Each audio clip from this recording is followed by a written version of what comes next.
e a ideia de preservar. Olha, não há incompatibilidade entre juntar economia com ecologia. Aliás, a incompatibilidade é se continuarmos usando os recursos naturais da forma como usávamos há 20, 30 anos atrás. São Paulo está vivendo uma grave escassez de água, com crise para o setor energético, abastecimento animal, abastecimento humano. Será que isso não nos ensina nada de que preservar as nascentes, recuperar os rios que estão degradados, tratar adequadamente do esgoto, preservar o que resta dos 7% da Mata Atlântica, não está nos ensinando que é preciso juntar as duas coisas? A Amazônia já destruiu cerca de 20% da sua cobertura vegetal. Aqui é mais de 50% de destruição da nossa cobertura vegetal de Mata Atlântica. No Cerrado, 40%. Enfim, a gente vai para o Pantanal, a mesma coisa. É perfeitamente possível.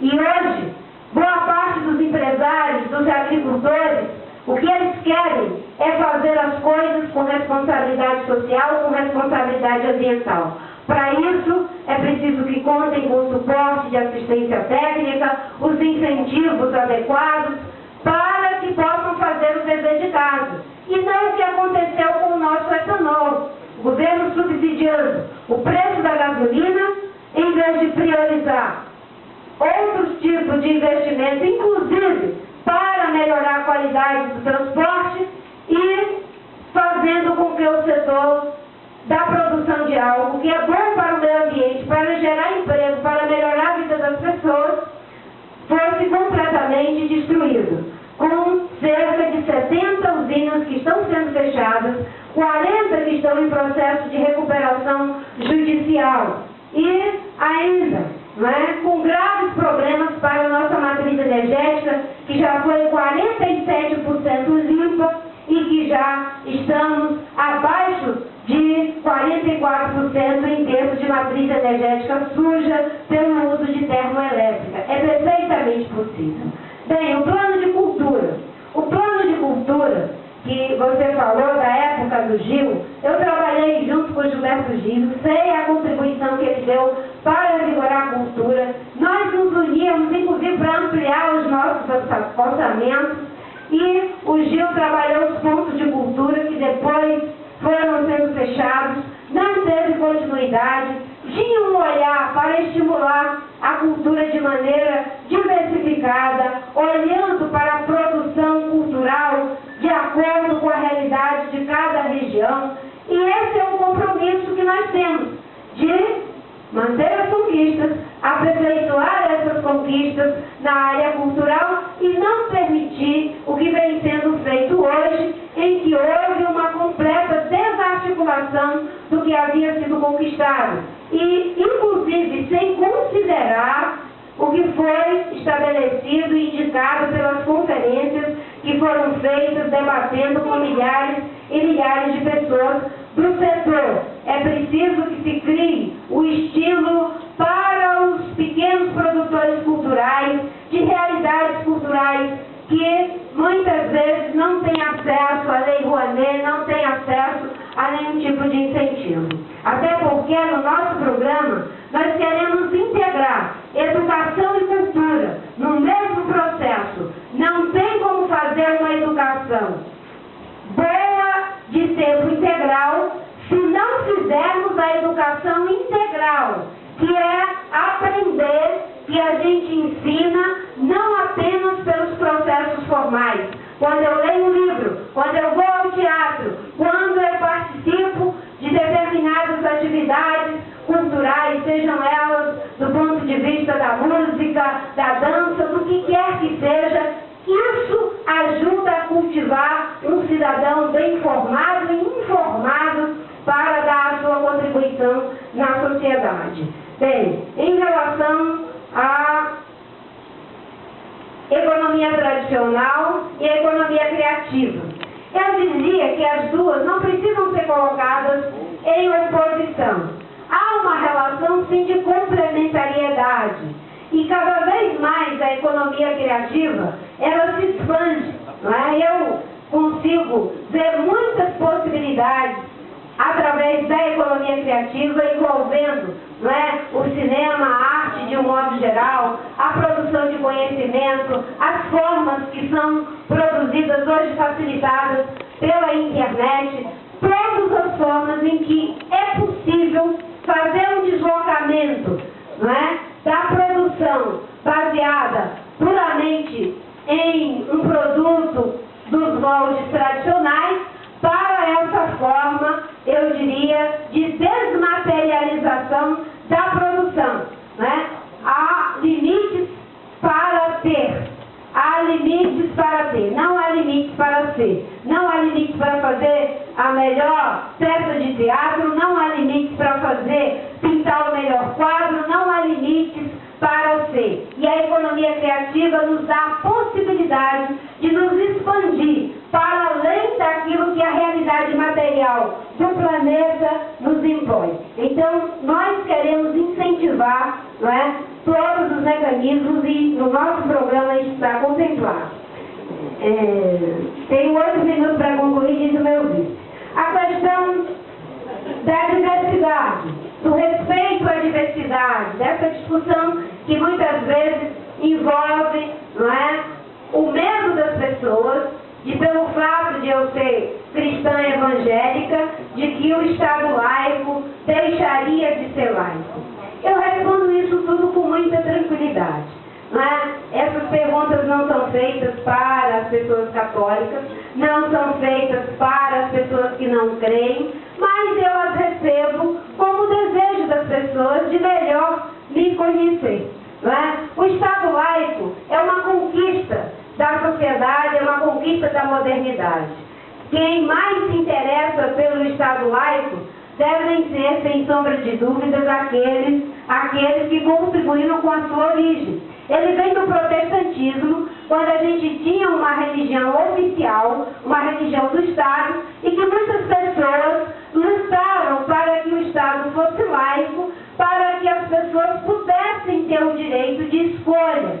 E Estado laico não é Estado ateu. O Estado laico é aquele que assegura os direitos de quem crê e de quem não crê, para que a gente possa viver em uma sociedade em que, de acordo com as regras estabelecidas, todos possam viver as suas liberdades individuais e as suas liberdades coletivas. Em relação a posicionamento religioso, filosófico ou qualquer que seja, desde que, obviamente, esteja dentro das normas legais. Alguém no Brasil que defende a pena de morte, isso não tem acolhimento dentro das leis que regem o nosso país. Alguém que tem uma postura de discriminação de qualquer que seja a natureza, isso não tem acolhimento nas leis do nosso país. Em relação à questão da união entre pessoas do mesmo sexo, eu tenho dito em vários lugares, nesse lugar que tem nesse site, que tem Marina por ela mesma, tem várias falas minhas dizendo o seguinte: a união civil entre pessoas do mesmo sexo já foi resolvida pela justiça brasileira. E o Estado, ele deve tratar os direitos de todas as pessoas, independente da sua escolha ou da sua orientação sexual. A nossa posição é em relação aos direitos civis das pessoas. Agora, do mesmo jeito que é preciso respeitar os direitos civis das pessoas, é preciso também respeitar uma outra coisa que está na nossa Constituição, que é a liberdade religiosa. Ninguém pode obrigar esse ou aquele credo religioso a fazer o casamento das pessoas que façam a união entre pessoas do mesmo sexo. Isso é um direito também assegurado na nossa Constituição. Agora, o juiz, ele vai fazer de acordo com as leis civis. Se tem alguma igreja que acha que não tem problema, vai fazer de acordo com o seu credo religioso. Correto? Então, isso é a defesa do Estado laico. Nem é o os religiosos acharem que vão impor as suas formas e escolhas de vida para os que não creem e têm outras escolhas, e nem aqueles que têm outras escolhas vão impor a sua para os religiosos. É tratar todos com respeito, numa atitude de acolhimento da diferença e da diversidade. Isso é a nossa Constituição. Bem, em relação ao Código Florestal, nosso compromisso é de implementação do Código Florestal. Tem muitas limitações, eu gostaria que ele fosse melhor, mas ele foi aprovado. E ao ser aprovado, nós temos agora que partir para fazer o cadastro ambiental rural, recuperar as áreas de preservação permanente, recuperar a reserva legal, fazer com que o Código Florestal brasileiro possa ser efetivamente implementado, para que a gente possa fazer com que o Brasil não tenha mais retrocesso. Infelizmente, a falta da implementação já fez o desmatamento aumentar 30%, que havia caído mais de 80% graças ao plano que foi feito na minha gestão. A questão dos transgênicos, alguém falou aqui. Bem, vocês dizem que não é contra nem a favor, muito pelo contrário. Foi uma discussão polêmica e haviam duas propostas. O que defendia um modelo de coexistência, que era nós, do Ministério do Meio Ambiente. Essa defesa foi colocada no papel e apresentada na forma de um projeto de lei que foi protocolado no Congresso Nacional. O que é o modelo de coexistência? Áreas com transgênico e áreas livres de transgênico. Um país com 8 milhões de quilômetros quadrados é perfeitamente possível esses modelos para as culturas de polinização fechada. As culturas de polinização aberta é mais difícil. E nós defendíamos isso principalmente para a soja. No caso do Rio Grande do Sul já havia uma larga contaminação, por isso foi feita uma medida provisória para legalizar o processo. Havia alguns estados que queriam ser livres de transgênico, como era o caso do Paraná. Infelizmente não foi aprovado assim no Congresso Nacional e hoje a lei que nós temos é igual ao que temos na Índia, é igual ao que temos no México, na Argentina, na Indonésia e na Malásia. No meu entendimento, o Brasil poderia ganhar com os dois modelos, com a soja transgênica que já existia e com a soja convencional. Não foi essa a escolha do Congresso e isso foi resolvido por lei, é dessa forma que o Congresso decidiu que seria, enfim, não está mais em discussão. Foi lá em 2003, não foi, Beto, que isso foi em 2005 que foi aprovado.